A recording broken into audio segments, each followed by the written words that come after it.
We have all gotten committed to individual identities and prejudices, that life happens as one big whole. When we are buried, we all become part of the land. Same soil, isn't it? Does that explain the fears from the other ideology, ideas, thoughts, the anxiety and stress from the future and the prominent, is now a prominent feature of a human being in 21st century? How did big part of people nowadays get trapped in this vicious circle of frustration, misery and collective rage? So if you look at it, what happens within a human being is entirely caused by him or her within themselves. Your joy and misery happens within you. Pain and pleasure happens within you. Right now, actually, even what is light and darkness happens only within you. Because what is light for you is darkness for some other creature. This is all the way it is happening within us, or in other words, the very basis of your experience is within you. When the very basis of experience is within you, should you not determine what is the nature of your experience?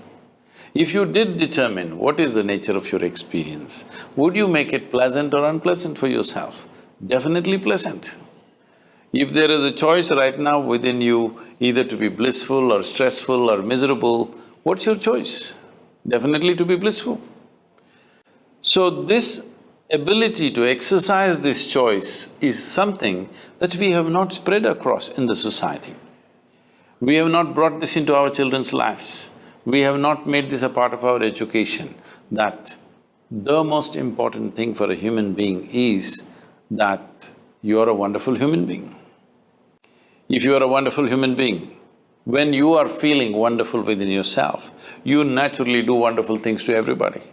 When you are feeling horrible within yourself, you will do horrible things to other people. And every human being can notice this. When they're happy, if you meet them, they are wonderful people. If you meet them when they're miserable, angry, frustrated, whatever else, they can be nasty human beings.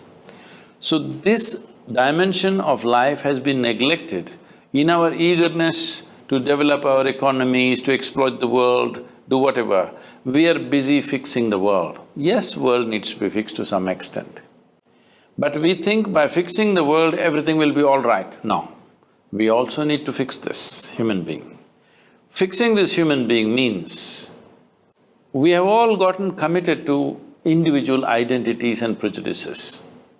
From the simple aspect of gender, we are the same species, but gender has become like two different species.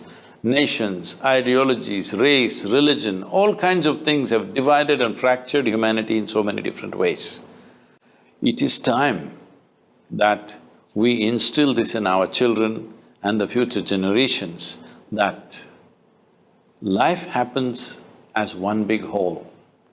But it is the magnanimity of the creation that it gives us an individual experience, but actually it's happening as one whole. Either we understand this now, or we will anyway get it when we are buried. When we are buried, we all become part of the land. Same soil, isn't it? Yes.